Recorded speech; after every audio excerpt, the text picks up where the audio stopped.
चला सही। करो सर स्टार्ट। आज हम बात करेंगे आरोग्यवर्धनी। आरोग्यवर्धनी रस आयुर्वेद का एक बहुत महत्वपूर्ण औषधि द्रव्य है जिसका हम नित्य प्रति चिकित्सा में बहुत आसानी से प्रयोग कर सकते हैं।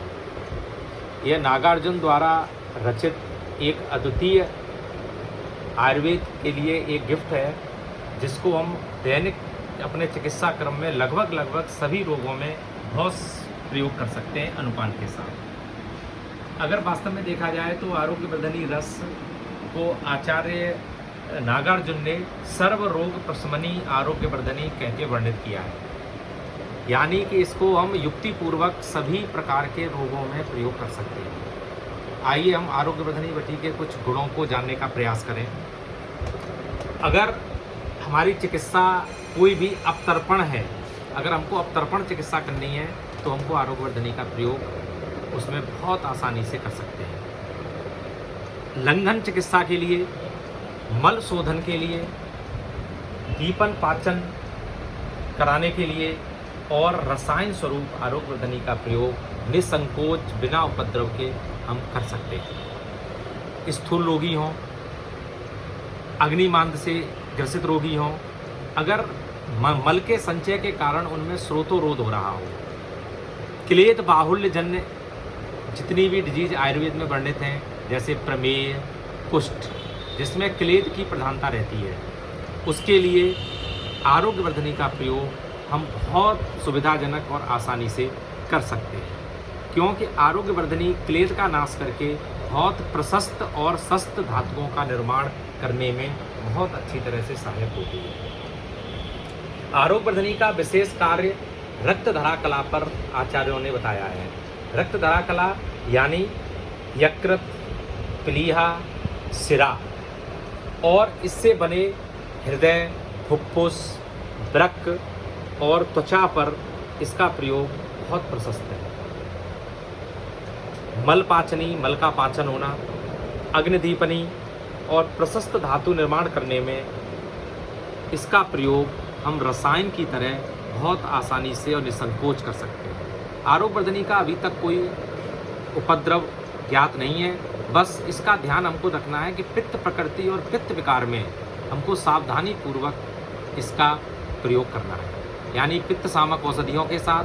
और अगर पित्तज प्रकृति है तो हम उसकी प्रकृति के हिसाब से आहार विहार में थोड़ा परिवर्तन करके आरोग्यवर्धनी का निसंकोच प्रयोग कर सकते हैं। कुछ आरोग्यवर्धनी का प्रयोग हम रोग विशेष में कुछ औषधियों के साथ करते हैं, जैसे अगर किसी को कुष्ठ रोग, स्किन डिजीज है, पुरानी कब्ज है या कफज प्रमेय है और रोगी स्थूल है, तो आप आरोग्यवर्धनी का प्रयोग त्रिफला चूर्ण के साथ आप उसमें बहुत आसानी से हम सफलता प्राप्त कर सकते हैं। दूसरा, अगर किसी को सिर दर्द है, सिर सूल, माइग्रेन से ग्रसित रोगी है या वात रक्त जन्य कोई ज्वर है, तो हम आरोग्यवर्धनी को गोदंती भस्म के साथ प्रयोग कर सकते हैं।